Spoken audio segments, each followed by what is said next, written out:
I look at my comment section sometimes and I'm just baffled. I am baffled. He said, throw that away and never buy another pedal again. And I never did for the next 15 years. Wow. We're not going to get into this, okay? This is a family-friendly show. I feel like this is career suicide if I answer. Yeah. You need to shave. You really suck. These licks are getting tired. Yeah. So I get about 4 to 5 pedals a week these days, and one of them is going back. Whoa. I listened back to a recording with a backing track, and my timing was quite off, and I was like, oh no, am I losing it? It's interesting, yes. isn't it? They kept calling it Texas twang. Then I looked at mine and I thought, is mine fake? Yeah.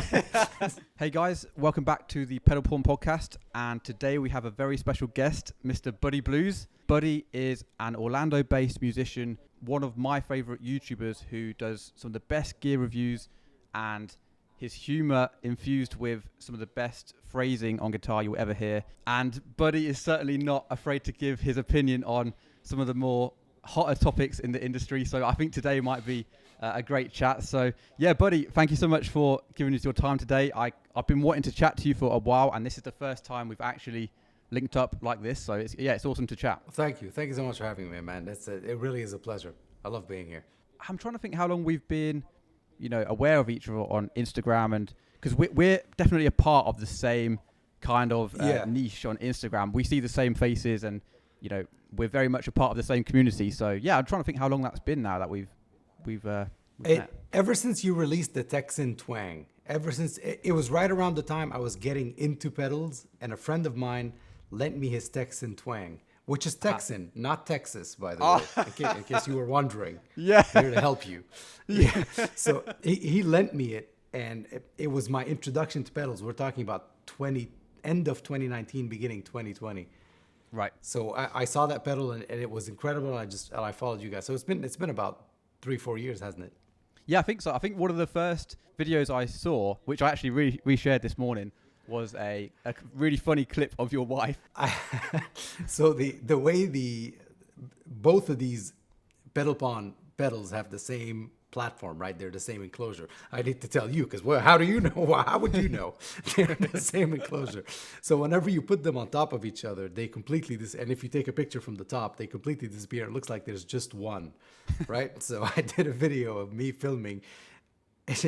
Madison, my wife, asked me, how many pedals did you buy today? And I said, just one. Then you take the Texan Twang out, and then right underneath it, there's the fuzz. And it was a funny clip. That's right when I began the whole collecting pedals and getting crazy with it a little bit. Now it's out of control, and I'm in debt. Yeah, I think we all are. It's it's one of those things, isn't it? There's something about guitar pedals that is so addictive. But so how was your journey, into guitar pedals? How did it all happen? Because you've obviously presumably been a musician for a lot longer than getting into this whole thing. So yeah, how did it all start? It was when I first started playing guitar, I was 14, 15 years old. I was obsessed with Dave Gilmour. I was obsessed with Pink Floyd and all that. So you needed to have the distortions, the univibe, the this and that. So I had a multi-effects thing. And right around the time I was 18 and I started playing shows, I got into playing blues. And there was a UK-based guitar player called Otis Grand. He's a huge deal in Europe. And he looked at me and said, he was looking and pointing at the pedal, at the multi-effects pedal. It was really cheap. He said, throw that away and never buy another pedal again. And I never did for the next 15 years. Wow. And so I was having a problem I played a 3 single coil Strat. I was having a problem with hearing the high E string. Whenever I would bend, whenever I play high up the neck and I would bend, I was having trouble hearing it. And that same friend that showed me pedal pon, he told me that's the most easily solvable thing. Just get a compressor pedal, call it a day. Yeah. And that was my intro to it. It was a Wampler Ego compressor, the most boring. It wasn't an overdrive, wasn't a fuzz, wasn't a phaser. It was just a compressor pedal. But it doesn't matter because that was the gateway. That was the gateway to the whole addiction. Yeah, absolutely. So going from there, what did you then get into the whole the fuzz thing from there, or how did you then eventuate to where you are now? I always had an amp that had 2 channels. So I would use the clean from that amp cranked, and then I would use the overdrive channel if I really wanted a heavier gain thing. So I then realized that it's really either quite clean to heavy metal distortion. There was no in between.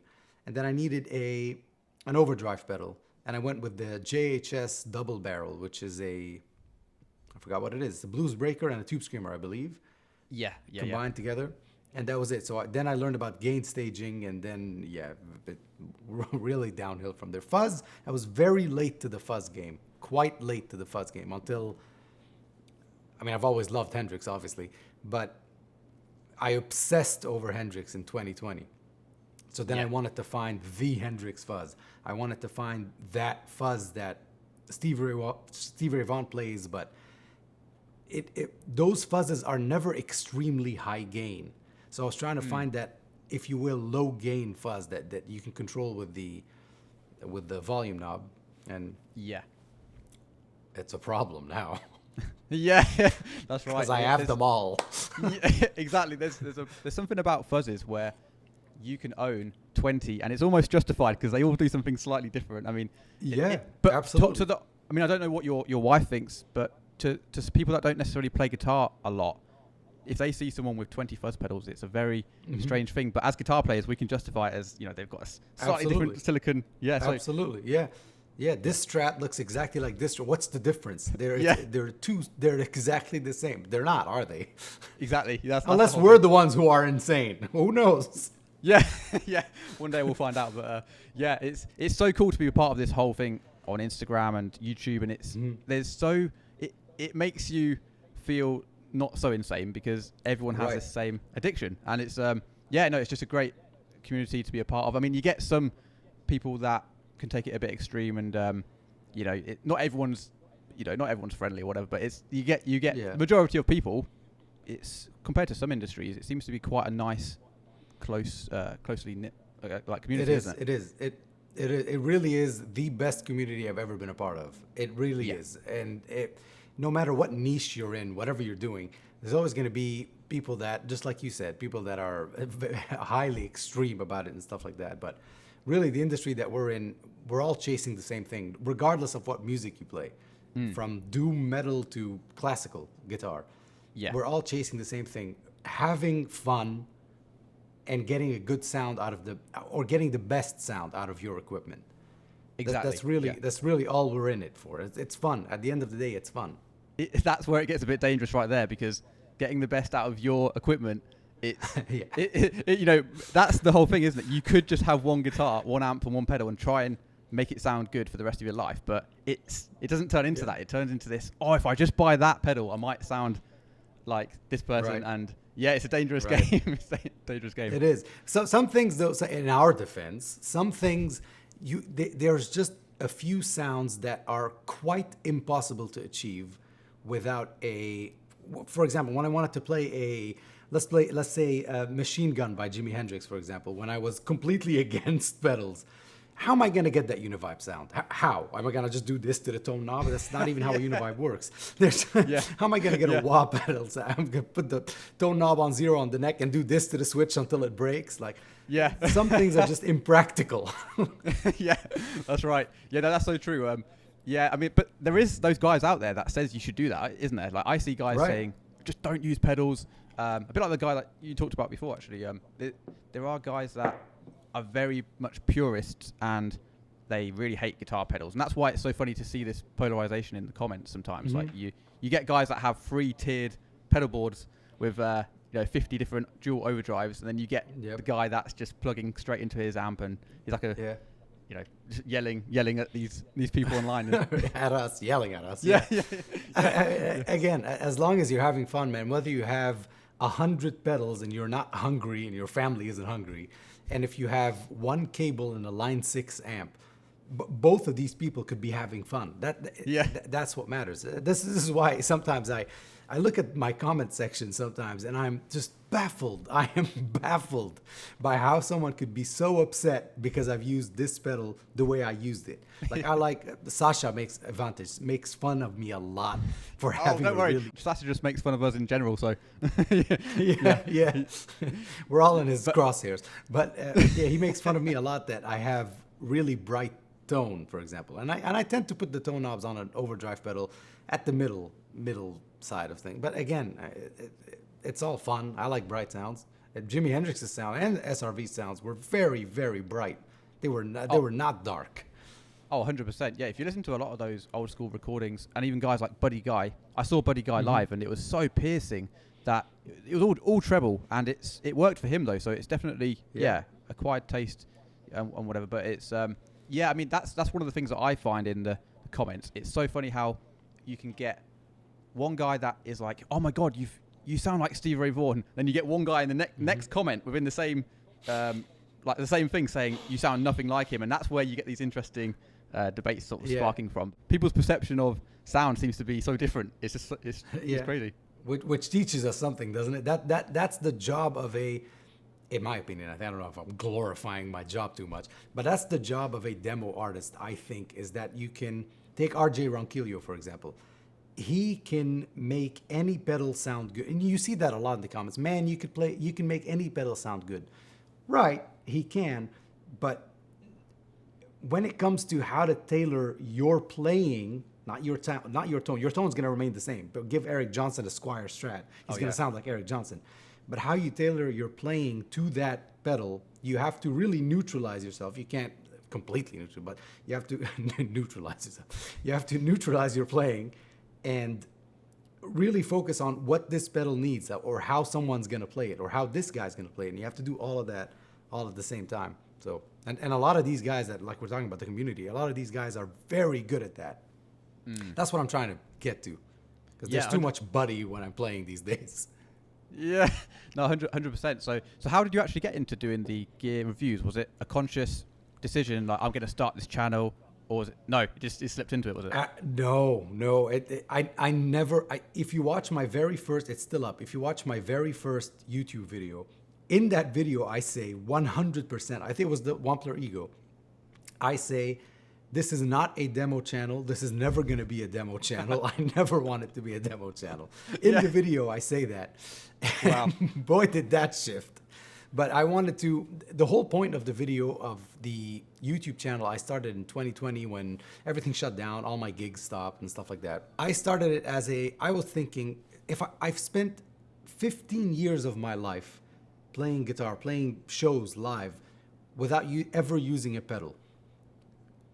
And right now I'm discovering pedals. There must be someone else out there that's like me, that has never used a pedal and maybe would like to get into it. We're all stuck at home. Why not collect pedals and start experimenting with them? There has to be someone out there like me. The whole point of the channel was, here's how I, a person who has never used pedals, use pedals, and my discovery journey, if you will. And then very quickly, companies started reaching out to me left and right. And, hey, we really like what you did here. Here's that. And that's how it all started. It was all 2020 and a camera. And this camera, the one we're looking at right now. That's crazy. I mean, the thing is, even though you didn't necessarily start with those intentions, you almost had it all ready, though, because your production was great, your charisma was great. And again, like your guitar playing, like I say, obviously that you developed that over years and years. But you had it all there from day one. So I think that definitely, it's almost like you did plan it, but yeah, it's right. It was inevitable. It was inevitable. Yeah, and like I say, now you're working with some of the biggest brands. But one thing I picked up about you is that you do like to champion some of the smaller brands and give them the spotlight. Is that something that's conscious on your mind when you're going Absolutely, for it? Absolutely. That was about a month in. A month in, I was on Instagram looking at pedals and guitars and whatever. And one of the companies that reached out to me, it was one of the very first companies that reached out to me. They were called Music Box Pedals. They're still called Music Box Pedals. Yeah. And they said, we make a pedal that's it's got the platform of a Timmy. I have no idea what a Timmy is at the time. We make a platform of a Timmy, and here's the blah, blah, blah. And I thought, all right, so where are you making them? He's like, oh, on my kitchen counter. Yeah. All right, cool. And then he proceeds to tell me that like he's doing this as an extra thing. Again, this was during COVID. I'm doing this as an extra thing because we really need the income. My wife got laid off, blah blah blah, stuff like that. And I'm thinking, all right, well, send me the pedal, man. I'll do my best. I'm not a big YouTube channel, but I'll do my best. He sent me the pedal, and it was incredible. It was so good. And I started thinking, wait, so if this guy in his kitchen is making this, no one knows about him. He had, I believe he had like 40 followers on Instagram. No one knows about this guy. So why don't I give him a voice, or try to at least, because I was also a nobody, still am. But why don't I try to give him a voice and see where that goes? And that video did very well, and his sales went up through the roof. And I'm like, Wow. Whoa, that's cool. This is cool. And then another guitar company called Varus Guitar reached out with pickups, and I tried them out, and then another, and I'm like, all right, let's make this a thing. So really 50 to 60% of the channel remains dedicated to small business. I will never stop that. It remains dedicated to small businesses, where I'll show you, if you're in the market for a overdrive, you can go the Walrus Audio route, you can go to blah blah blah. Those are all incredible pedals, amazing companies. But also, I've got these guys. I love that. That is so cool. That is something that's also close to my heart as well. And from the other side of it, as a pedal manufacturer, I remember the first time we had a smaller You guys YouTuber. were one person, then two. Yeah, exactly. And then I remember when we had one of the first experiences like what you talked about, where we sent a pedal out to a guy and he did a demo, and we had like instant sales from that demo, and I couldn't believe it. I was like, oh, that's it's just amazing how it all goes around, because you think this stuff is very much like it's only reserved for people that have bigger businesses, like you say the Wamplers and the JHS and stuff, and it's amazing nowadays. There's no barrier to entry. You can just, like you say, a guy on a kitchen table can set up a little soldering iron and go for it. It's a crazy time. Talking about the whole like COVID stuff and having to like pivot and stuff like that. Was you quite was you gigging quite a lot before COVID, and then it sort of it was just crazy. It was about 5 shows a week. Yeah, it was five shows a week. But then at that time I got married in the middle of 2020.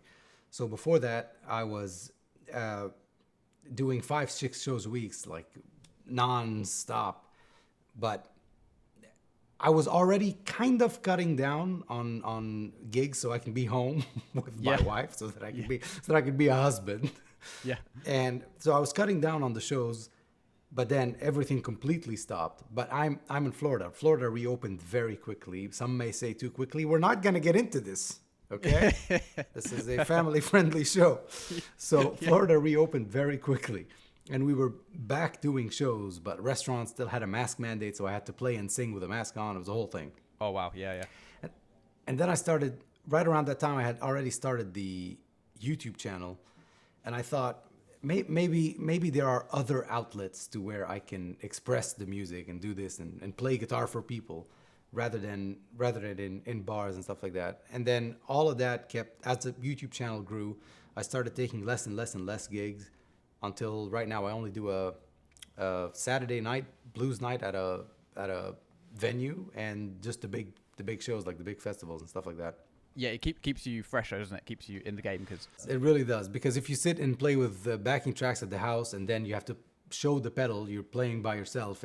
You're not working on your timing. You're not working on this. You're not working on playing with other people and bouncing off ideas and stuff like that. Yeah, I noticed that the other day. I listened back to a recording with a backing track, and my timing was quite off, and I was like, oh no, am I losing it? It's interesting, isn't it? Yeah, right. Because the backing track is it's a meter. It doesn't shift. It doesn't move. There's no life to it. There's no up and down. Like if you listen to a James Brown record, any James Brown record, the song starts at one tempo and ends at a completely different tempo. Hendrix is the king of that. Yeah, it's like twice the speed, isn't it? I was having this chat with my drummer recently, because he often got his he often got berated for speeding up, and we were talking about how it's very much you go with the energy of the song sometimes, and it does naturally want to speed up. Like if you don't want that, you need to get drum machine or something, Yeah, you know. yeah, right. And then you fluctuate with the song. This is all me making excuses for my poor timing, by the way. Do work with the metronome, people. Yeah. Yeah. But That's right. It's funny that you can hear certain guitarists on Instagram who are very clinical, and it's almost the opposite. They're like robots nowadays. It's like right. boom on the line every time, and it's Right. I think there's a happy middle ground somewhere in between, you know. I believe so. That just means playing with a human drummer. That's my happy medium for me.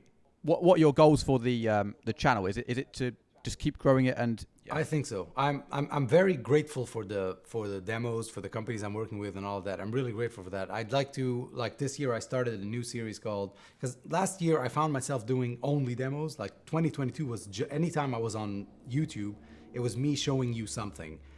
Yeah. And I still in my heart don't want to be that guy that's always trying to sell you something. I'm not trying to sell you anything. I'm just trying to show you what's cool. Yeah. So I thought of a new series that I could do, and it was the how-to series. So I watched the first one of that yesterday. That was awesome. Yeah. Those are really fun to do because I can show you how not how you should, but how I use a compressor, how I use an overdrive and stuff like that. For people that have never tried, for example, a lot of people try I bet you've had that complaint. Someone buys your fuzz, for example. They plug it into a very low amp, an amp at 1.5. It doesn't at all sound like when Chris plays it. Yeah, Chris is cranking the heck out of the amp, man. Yeah, I've got a pre-saved reply on my phone ready for that comment, ready for that message coming in. I'm just like copy and paste because it's very much it's all about context, isn't it? Right, and especially like the Texan twang, for example. If you play that pedal, Yes. that pedal doesn't like to be played at a lower volume. Either get an attenuator or wait and then crank it a bit.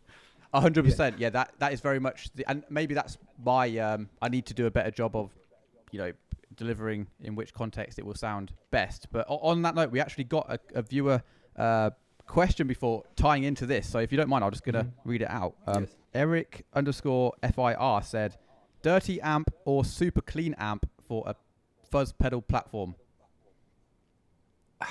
Is it just guitar, cable, fuzz pedal, cable, amp? If it is, dirty amp. Certainly I would dirty agree. amp. I would agree with Unless that. you've got an overdrive after it that can simulate the tube, a tube breakup or something. Then if you do have an overdrive after the fuzz, then you can use a super clean amp. But you've got to crank the amp. You have to.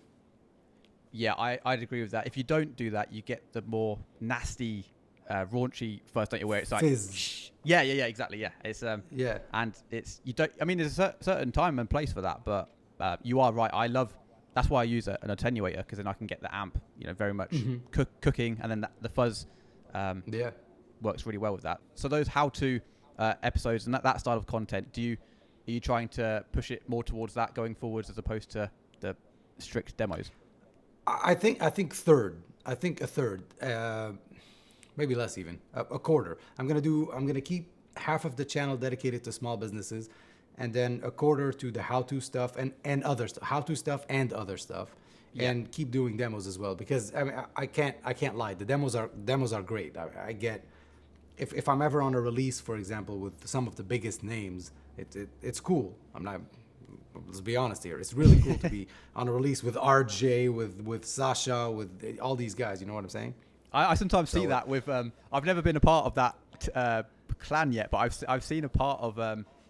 Yeah, but your channel's doing just fine. So, but honestly, I just see like this blitz of demos coming on the day of launch, and I sometimes it's like boom, you see it. Like for example, the Marshall, like the Marshall release recently, I saw like every single channel just blitzing it, and I was like, that is crazy. That how that's all time. They want you to see it. That's and it's worked. It's worked for companies a lot because if you're on Instagram and just scrolling about and you've seen this pedal, now you're seeing it again. It's great for several reasons because you're gonna get different flavors of players. Yeah, you're gonna get the blues guy. You're gonna get the heavier guy. You're gonna all of that. So it'll cover all the sounds of all the guitar players that may actually buy the pedal. And then also, you're not going to miss it. It's right here. 100%. Yeah. I heard a stat the other day, and it said something like, on average, a person needs to see a product 13 times before they actually make the commitment to purchase it. And I thought that's probably why there's so much of this on launch day. They're like, we need to get those 13, Right. 13 in. Yeah, that's crazy, man. But yeah, that's awesome that you're part of that whole thing now, because it's hard to get. Like I say, no one ever comes to us and says, would you like to do a demo? But obviously we're our own pedal company, so it would be a bit weird to do that. Yeah. Plus, I don't think you're in when I go to watch Pedal Pond videos, I'm not going to watch for demos. I'm going to watch I'm going to learn something, entertainment. You bought a new Strat. You flew all the way to frickin' the other side of Europe to buy a new Strat. It's stuff like that. Or that new custom shop, the Lenny that you got. Oh my God, dude. Right, actually. Oh my God, man. That sounds so good.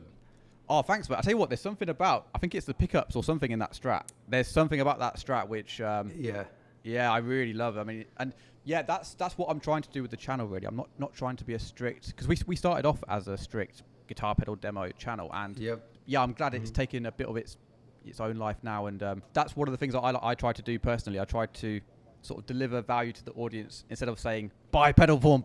It's like, you don't want to... When it comes to you are quintessentially the best pedal salesman for your company when you play. Because when you play, for example, when I saw you play the Texan Twang, I'm like, all right. At first, again, this was 2019. I knew nothing about pedals. I knew nothing about anything. I didn't know, if you remember, if you go back in our texts ages ago, I didn't know that you. Oh yes, Chris, I saw that. Yeah. I thought you were a hired demo guy. I had no idea that you had anything to do with Pedal Pond. So I remember texting Pedal Pond and saying, "Yo, who is this guitar player that's playing?" And you're like, "It's me." Who is me? Yeah, that's crazy. That's like it's funny because sometimes I'm chatting to people on email and they're like, I'll reply, and in the signature it says like Chris or whatever, and they're like, "Oh, Chris, I didn't know you was a part of Pedal Porn," and I'm like, "Yeah, it's my thing." It's crazy. Yeah.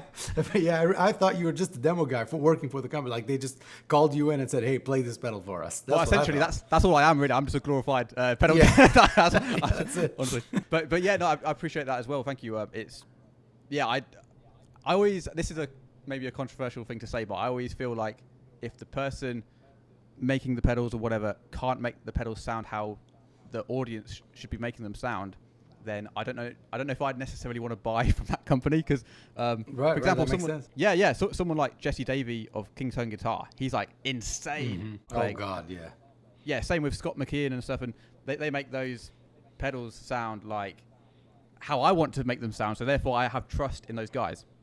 Yeah, absolutely. Yeah, I'm a huge fan of Jesse Davey. Oh, mate, yeah. So do you actually have a preference for your own pedal board nowadays, or have you been ruined by all of the choices that you have from all the demos and stuff? I've been really ruined. Because you do this for a while, you realize. I mean, you were in the business of pedal pawning, right? So you've seen a million pedals come in and out.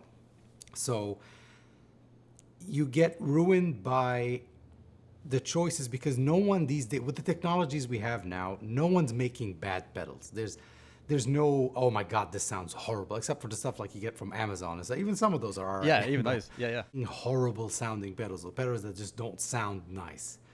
So at that point, you're really looking at the cream of the crop type stuff, and the stuff that you personally, for your ears, you like. You like how they feel, you like how they play.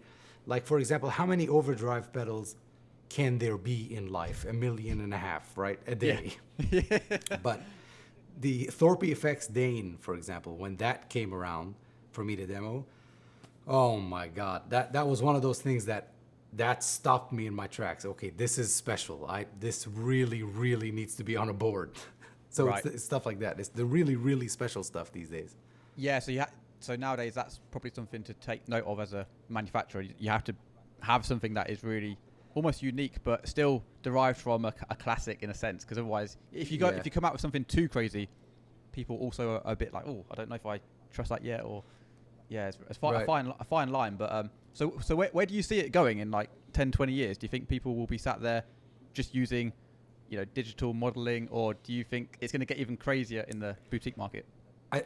I do think it's going to get crazy. Like with that, what is it called? Kernam Ridge, I believe. Yeah.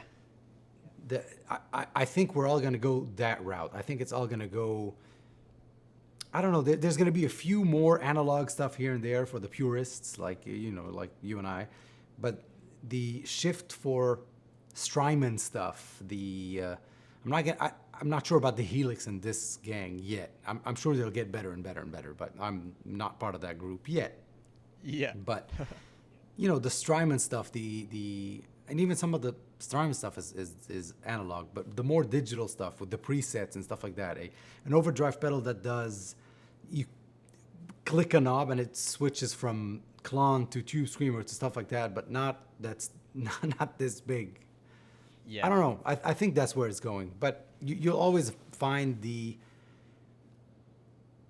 personally, what are we trying to do? I'm trying to either find a new sound or replicate a sound of an artist that I love. I want to get that Jimi Hendrix sound. I want to get the Eric Johnson sound, stuff like that. So that's never going to go away. No, that's right. These guys are never going to go away.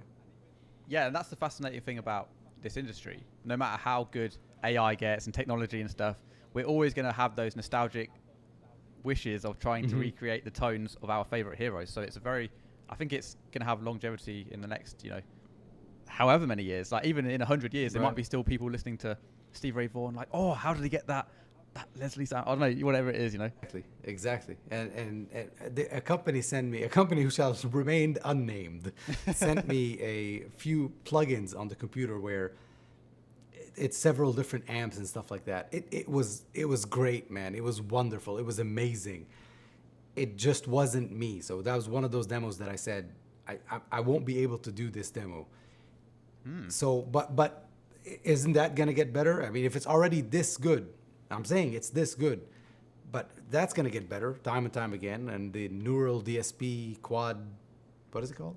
Something. Yeah, that's right. Yeah, that stuff is insane, isn't it? Copies a pedal. You put a clone into it and it copies it and stuff like that. So maybe we'll get there quicker than we think. Who knows? I'm old, so I don't know.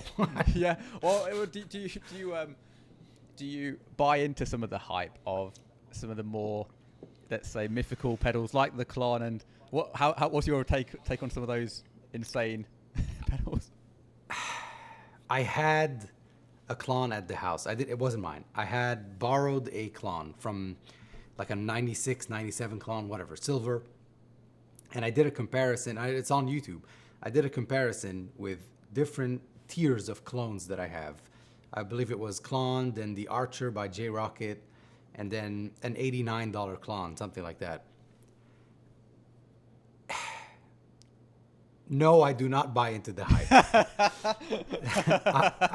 They sounded so similar. Yeah. So similar. I believe I also had a $20 Klon from Wish.com. That one was noticeably harsher. But if you turn the tone down, if you turn the gain up and stuff like that, there's nothing that is going to be distinct. It was a blindfold challenge as well. Blindfold for the audience.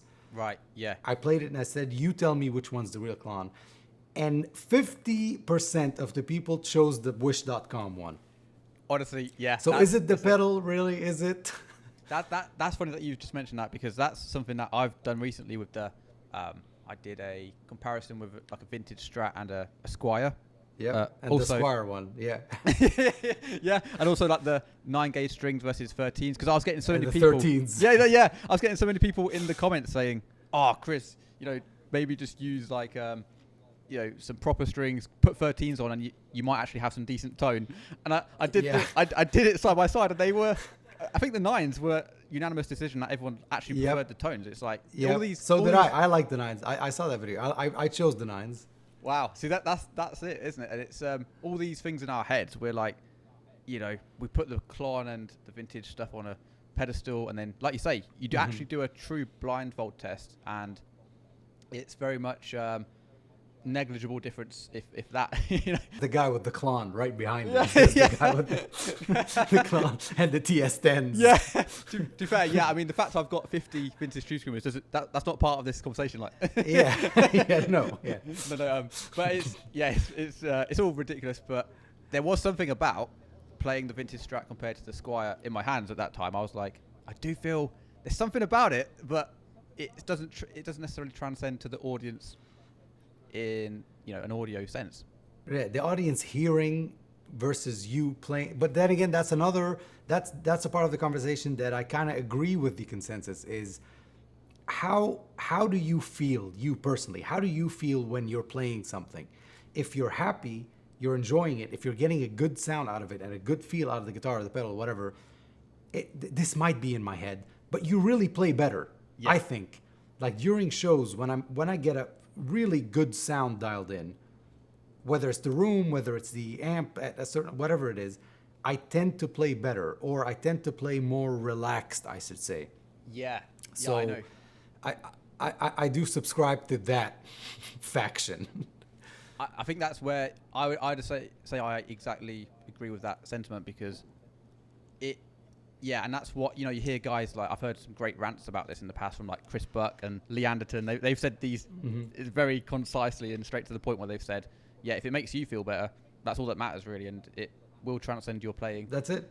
Which will then make the audience have a better time. Yeah, the audience will prefer what they won't know why, but they will realize that they are enjoying the performance more. Yeah, exactly. They get it. They get your energy. That's what it is, and then they give it back to you. So I agree. I agree with that statement a lot. And I have an Epiphone 335, and I had a real 64 345 Gibson. Oh, nice. Yeah. The Epiphone to this day, and now granted I've modified the heck out of it, new pickups, new electronics, everything. The Epiphone to this day sounds better. To my ears, sounds better. It does not play better. It does not look nicer. It does not feel better. But it does sound better. If I were to do an album, for example, and I needed a hollow body sound, semi-hollow body sound, I would take the Epiphone over the Gibson 100% of the times. If I have a show, the Gibson's coming out because people are going to see.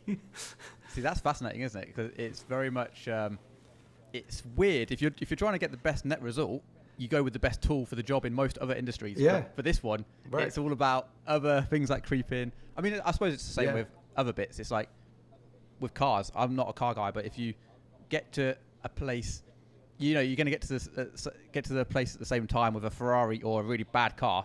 It's the experience and the status and all these other things that people buy into. Whereas the actual net result is getting there at the same time. So it's the same with guitar gear. I think it's the same thing. No, I agree absolutely. The iPhone that I'm on right now shows me the time, and so does the Rolex. Yeah. By the way, we've got so many viewer questions that just came in this last few hours. Some more sensible than others. But Dylan Jansen, he says, "What's your favorite guitar pedal?" And he put in brackets, his is the mini Fuzzface Band of Gypsies version. So yeah, your favorite guitar pedal. That's so difficult. Oh God, that's so difficult. My favorite guitar pedal of all time? Yeah. Goodness, I don't know. Come on. I feel like this is career suicide if I answer. Yeah. But it's the ones that are really high up there are gonna be the Thorpe Dane, the Apollo approved Skyscraper, which is a small business from Indonesia. He makes exact replicas of like John Mayer's Bluesbreaker and stuff like that. The pedal, an Overdrive. Let's say Overdrive. Okay, so speaking of the Dane from Rockin' Fella 77, out of Ivantic and Danish Pete, who has the juiciest aubergine? well, I've seen both. so I don't know. I'd go equal. It depends on the day. Yeah, I'd agree with that. Pete on Mondays and Sasha on Tuesdays. Yeah, you just can't choose, can you? Yeah. That same Rockin' Fella 77 is. Have you got any beard maintenance tips? Yeah, don't shave. Right. Okay. Don't shave. Use quite a bit of beard oil and keep it clean. That's all I've got. Which is the exact opposite of what I've been doing for the past week. I've been messing it up. I mean, I tell you what. I love your whole branding and style though, but based around the beard. Even like your thumbnail and your profile picture is like your silhouette. Whatever it is. I can never shave now. Yeah. I'm going bald as well. So I don't know what I'm gonna do with this logo. Yeah, I thought that before. I was thinking that if you predicate your image on something that is moving, like say our hair or whatever, like it's gonna be. I always used to think that as a gigging musician, my whole branding was like a big quiffed up hair and that's gonna go. That's gonna go. So what do you do? What do you do then? It's like, right now, who knows? By that time, hopefully people will just instantly recognize me, either by the logo or the playing. I don't know. Yeah. Also, this question here is, I think it ties in a bit to what you was talking about before, with receiving something and then not necessarily wanting to push it on your platform, because which shows integrity, of course, because a lot of people wouldn't care. They'd just be like, I'm still going to do it. But once a week. I'm sending a pedal I get about 4 to 5 pedals a week these days, and one of them is going back. Whoa, that's a high defect rate. Very, very high, very high. And sometimes, oftentimes, most of the times, the company understands. It's because it's not like I hate this. It's never that, ever. Again, no one's making bad pedals these days. This isn't for me. I won't be doing you a service if I demo this. I don't know how to play this pedal because a lot of people are sending me, for example, 70s heavy distortion or 80s heavy metal, hair metal stuff. Like, call RJ, and I always tell them, I give them another reviewer's number, Instagram, whatever it is. I may not be the guy for it. Because if I can't make it sound, and especially if there's a lot of menu diving and, preset, hold these 2 buttons, unplug it, plug it back in, say 2 Hail Marys, I'm not that guy. Yeah, 100%. I said on a recent podcast, like, any guitar pedal that comes with an instruction manual is not for me. Right. Volume, tone, gain. Call it a Yeah, exactly. So is that something is that what your metric is? If it doesn't feel like it resonates with you and you can't do it justice, that's when you send it back. Yes. If I won't play it, I wouldn't demo it, because the second, not the minute, not the day, not the video, the second I lie, that's it. The channel's over. That's it. If I tell you this is good, and you get it and you don't like it, is something else. But you get it and realize that it's indeed not good, or it doesn't. There was a lot of post-production or stuff like that in the video, and that came out. I can't. It's A, it's too risky. B, my audience is way more intelligent than me. C, it's if I lose that part of me, that's it. What's the point? Plus, and I'm not Mother Teresa here. Everybody else is like this. Most everybody else. Yeah. I've heard that pedal show say a similar thing about the fact that they want to remain unpaid, from companies, so that they remain unbiased to the audience, because once there's money involved or whatever, not necessarily money, but once there's bias involved, it will taint the audience's view, I suppose. It's right. And even like in my proposal or my contract or whatever you want to call it, I tell the company whatever it is, whether it's a paid review or it's not, whatever it is, there's no amount of money that's going to. A lot of them send me a script. A lot of these companies are sending out scripts of, this is what I want you to say, and you have to say this pedal is amazing if you do. Well, I'm not going to do that. I'm going to play the pedal. If I like it, I'll tell you what I like about it. If I don't like it, I'm just not going to do it. And I'm also not into I get a lot of comments that say, oh, every pedal he's touching is amazing. Everything is great. We can't trust him anymore. Well, no, that's because I've sent 3 back. Yeah. It's just I'm not in the business of this company sucks. Their pedal isn't good. It doesn't sound good no matter what guitar. That's not my channel. There are other channels like this, and they're fun and they're funny. It's just not. It's not the business I'm in. Well, that exact same thing. Yeah. Well, that's the exact same thing happened to me recently, where I was with someone and I met this guitar player that I wanted to meet, and I said, you're an amazing guitar player, and the person I was with picked me up on it later and said, everyone I meet with you always say they're an amazing guitar player, and I'm like, it's only because you're seeing my echo chamber of who I want to meet. So every time you meet me, I'm the one showing you who I love. So it looks like I'm being disingenuous saying that, but it's not. I'm like, same with you. I've said this to you on the video. I think you're a killer player, people might see me say that to a bunch of people, but it's only because I've invited you here, so it makes sense that I think Yeah, you'll you did. Yeah. Yeah. It's just, it It's is what just, it, I get on the show and it turns out it's just a roast. yeah, yeah. You need to shave. You really suck. These licks are getting tired. Yeah, okay, exposing video. Yeah, it's like that'd be great. But so yeah, we didn't actually ask that question. Actually, the question was, what's the worst a pedal company has said about your review of their products? If there is anything, but I had one company, which I'll remain unnamed. I had one company say, "I wish you used another guitar. You should expand more. It's not just single coils and humbucker." Because I used one guitar for that demo that it was a Strat single coil humbucker, which I thought would cover most grounds. They said, "You're not including mini humbuckers. You're not including P90s. You're not." The sound of you talking is louder than you playing, and overall we're very unhappy with this demo. wow. All right, so you want me to use 6 guitars? You want to come do the audio editing for me, Yeah. and you basically you want to hire a robot to do exactly. I'm not your jukebox. Yeah. I'm not your jukebox. That's a And it was a clip right really there. good review, I thought. I'm the same as you. If I want to demo something, I'm not one of those demos that gets every single guitar out and does it in every single context. I'd like to use it in the context in which I'd like to hear it, and Right. that's how I perceive how the demo should go as well. And I'm surprised that you've had that. That's quite a strict. Oh yeah. You didn't use P90s. You didn't use mini humbuckers. Man, what are the chances that your highest sales number is going to come from people that have mini humbuckers? Number one. Number two, I don't have a guitar with me. Now I do, but I don't have a guitar that has mini humbuckers. Yeah. I don't. And currently I don't think I have a guitar that has P90s in it, which is a shame. But like, this is the review. You've seen my videos. I don't know why this came as a surprise. Yeah. Oh, and also you weren't clean shaven. Yeah, Like yeah. you've seen the videos. I was gonna say, yeah. Why did you pick me? That's genius. Oh god. So how do you go about picking guitars for? Like, how many guitars do you have, and then how do you pick them for the demos?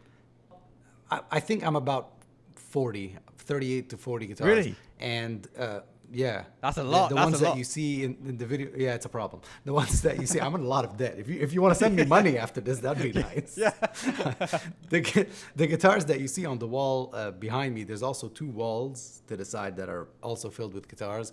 But those are the ones that I think they look the best for the video. B, those are the ones that I use the most. But there's a lot of stuff in cases and all over the house in different rooms. But I usually play a pedal. I always play a pedal with the white LSL Strat that I have, the Saticoy. Yeah. And from there, because that's the guitar I'm most familiar with. From there, I determine. So I receive the pedal, I plug it in to a Fender amp with that guitar, and then I determine, all right, this could be a little bit more shrill with single coils because that guitar is particularly bright. So if I'm going to do single coils, I'm going to go with the red one, which is a way darker sounding Strat. I'm going to go with the red one. That one has a humbucker. I wonder if this guitar would prefer humbuckers. Then I try the PRS out. So it's stuff like that. Yeah. It's what I think sounds the best for me. And I think at the beginning, you start tailoring your audience until you find really your audience in gears that click. Because people are watching my channel because they either like the humor, which I don't know why. They either like the humor or they like the sounds that I'm getting because they have similar tastes. So I feel like if I like it, my audience is going to like it. Yeah, that makes sense.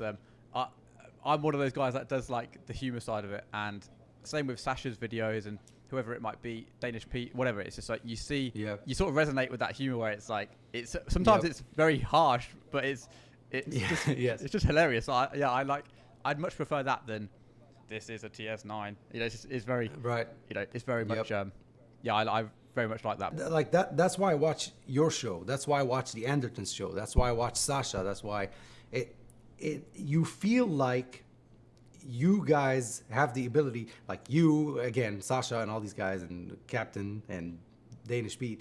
It feels like I'm in the room with you and we're friends and we're talking about guitar and you're showing me, yo, I just got this. Here it is. Blah blah blah. That's what it feels like. Whether it's or you're showing us one of the licks or you're showing us 9s versus 13s. it feels like I'm with you in the room when I'm watching the video. The driving factor of why people tend to watch us, you, me, I don't know about me, but you and Danish Pete and Sasha and all these guys, because it really feels like we're there with you. Like the studio, oh, I know the studio, like Andertons. Take Andertons, for example. Oh, yeah. Instantly, you look at that studio with a glance, you know where you are. 100%. Yeah, that's what we found, actually. Even when we went there and we were sat there, it was surreal being a part of. Yeah, it's like we it talked must about, have been, man. Yeah, and like you say, watching it from home, you feel like you know these guys, and to be sat there with them, and then also actually knowing them and having them like mates. It's like, what the heck? Yeah. It's like, how's Right. this? It's I so loved strange. that video, man. When you went there, when you guys went there, I loved that video. That was so good.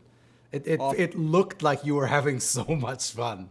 But I appreciate that. I was very awkward and nervous as well because it was very much. It's what we're talking about. You know, you're sat there with me and Paul were saying it's very weird just looking to your right and seeing Lee Anderson there. Same with Sasha. Yeah. Sasha said the same thing. He's like, you just see Lee there. It's like, you shouldn't be real. Yeah. Why are you real? It's very strange. That's what Sasha told me. Right after he left, he called me and said, "Dude, oh my God, I've never seen Lee from this side." yeah, and it just shouldn't exist. It's not. Yeah, it's very strange. But and that's why I wanted to do a podcast with you early on, because we've not done many podcasts yet. But I knew we'd instantly have this, because we've never spoken before, and it's like I knew we'd instantly have this thing, because you can just tell beforehand if it's going to be, if you're going to get on well with someone, or there's going to be Right. a connection or whatever. And yeah, that's why I was very much. I'm getting on people that I'd love to just chat to as a mate anyway, let alone get a podcast out of it. So okay, let's have a look at the next question. Okay, Louis Heldens, by the way, one of my favorite guys on Instagram. Me too. Oh yeah, he's awesome. Yeah. He said Yes. he said dark or bright tone. He's asking for a friend. Bright for me, dark for Sasha. Easy answer. And he also asked, have you got any plans for European gigs? I've got a plan for a European trip. Gigs, I don't know yet. I'm playing a show in Dubai, though. I'm playing a show in Dubai at the end of this year. But I am going to Europe soon. I am going to the Netherlands, and I'm going to the UK. Wow. Oh, nice. Oh, That is all I'll say. Well, all right. I'm going to Netherlands to show my wife the tulips. But also, someone we both know and love happens to be there as well. Right. So I'm trying to shoot a video with Sasha, which is going to be a dream, really. That would be cool. And Yeah, in the UK, I'd like to go to Andertons. I don't know if they have time for me, but I'd like to go to Andertons, see what they've got going on over there. Are you pushing like the Buddy Blues band, or is it more working musician stuff? The Europe thing is going to be, I think, the Buddy Blues YouTube thing. Just the YouTube thing nice. to get to know. Well, really, it's all fun. To be honest with you, it's all fun. We just happen to have cameras. That's all it is. I want to go meet with, because Sasha and I have became really close friends. We started with the YouTube thing, blah, blah, blah, and all that. But we really ended up developing a really good friendship. And I'd love to see Andertons. Like, I'd love to go see guitars. There's nothing wrong with that. Yeah. The band is going to Dubai. I don't know if I'm taking the whole band, or it's going to depend on budgeting, obviously. But I'm picking up a drummer from there and stuff like that. So that's going to be the band doing stuff. Nice. That's going to be cool. Paul Cora Whip, he said, how to set up your tone. Start at the amp, start at the guitar. How do you make pedals work? Plug in your favorite guitar, or the guitar you're most familiar with, of how that guitar generally sounds. Plug it into the pedal into the amp. Set the amp to clean and see how the pedal reacts. We're going to assume this is an overdrive, but this really applies to everything else. Set the amp to very clean and see how the overdrive reacts. If you feel that the overdrive is too maybe thin, push the amp a bit and then go from there. And please don't forget that the guitar has knobs on it. So you've got a volume knob, you've got a tone knob and stuff like that. So experiment with all of that. And at the end, if you play it for a good amount of time, 10, 15 minutes, the pedal will tell you what it needs. You will realize what the pedal's too bright, you do this on the tone and stuff like that. The pedal will always tell you what it needs. But generally, you want to have the amp a little bit louder than usual. Again, if time allows and stuff like that, and it's not 2:00 in the morning and your neighbor has guns. You want to, anytime you think it's, wow, this is loud enough, push it a bit. Push Yeah. it just a bit. And stop putting the level knob of an overdrive too low. Stop. Put it high. Yeah, especially the And Texan see twang. what that does. Yeah, especially the Texan twang and the fuzz. Like just Yeah, crank certainly. the levels, just get them high, because then it's pushing your amp more. It's getting everything Right. cooking, and yeah, I definitely, I think everything you just said there is bang on. So yeah, Yeah. Gian Frank 0724 says, what is your favorite Marshall in a box pedal? LPD 68. LPD pedal 68. Small business. Nice. Oh yeah, He yeah, is yeah, insane. yeah, He is so good at making Marshalls. Well, first of all, because he has all the Marshalls. yeah. But also because he's got a very, very, very good ear. But Formula B did indeed just release the 80 Master not so long ago, and that one was also remarkable. But Yeah. yeah, the LPD 68 remains my favorite Marshall in a box. Nice, that's cool. Yeah, I think I've had one or two of those LPD pedals in a trade in the past, and I probably didn't give them the time they deserved through my own setup. But yeah, really nicely made pedals, and that I thought they were bang on. Yeah, so. yeah. But yeah, at the end of each podcast, we do like a little word association game where I fire some random topics at you, and you just have to let us know what your first instant visceral reaction is. Yeah, so Okay, and- I'm ready. I'm ready. okay. Okay, so guitar pedals, Overdrive. YouTube, Demo work. yeah, Sasha Advantage, The aubergine emoji. Can you Yeah. edit that? yeah. Honestly, literally, that's just like everyone associates him with that. Strats, 1963. I don't know why I thought about that Oh, for a second. I good- don't know. Yeah. good choice, good choice. Klon, Overrated. Overrated. I'm sorry. yeah, Jimi Hendrix. The best. Oh, I love the fact you've gone from overrated to the best. That's the most, like, you got to get some heat in the comments now. Yeah. Jimi Hendrix with a clon. Yeah. Univibe style pedals.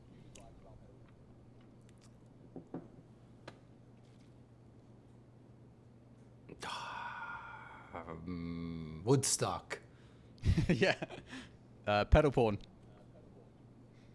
Texan, not Texas. Yeah. I'm so glad you That's pick up what on I that. comment on every single video. I'm so glad you said that. It's ironic because you didn't actually see. You left a comment about this the other day, and I'd just done a massive segment in a podcast about it, about how it's never been called the Texan twang. It's always been called the Texas, and we were talking about it at length, and then you just did a comment about it, and I was like, wow, you know my Yeah. gripes. Yeah, I looked at mine once, and I thought people kept calling it the Tex. Even in reviews, they kept calling it Texas twang. That I looked at mine and I thought, is mine fake? Yeah. Is mine not? Did I buy a fake? Yeah, we called it like the Mandela effect. It's like things get rewritten in history without any Yeah, reason. it sticks. Yeah, exactly. Yeah. John Mayer.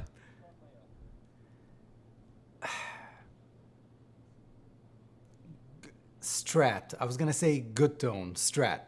Oh, that's interesting. Okay, and the last one, Buddy Blues. Needs to get a job.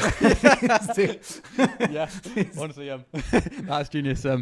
But no, honestly, thanks so much for chatting us today, mate. It's been awesome to actually meet you and chat. And everyone watching, make sure you go and check out Buddy Blues' absolutely killer gear review channel, because, like you say, you can see he's an awesome guy. It's value packed with some of the best tones you'll hear. Again, no fuss, no commotion. It's just pure awesome demos to watch. So yeah, so where can we actually find you, mate? Where would you send people? YouTube.com/BuddyBlues. Oh, And on Instagram @BuddyBlues. that was clean. That was a nice, no messing about. Okay, nice one. But yeah, make sure you subscribe, drop a comment on any topics you've seen today that you agree with or disagree with. I'm sure there's been some things that you don't like or you do like. Yeah, thanks so much for watching, guys. We'll catch you on the next one, and cheers.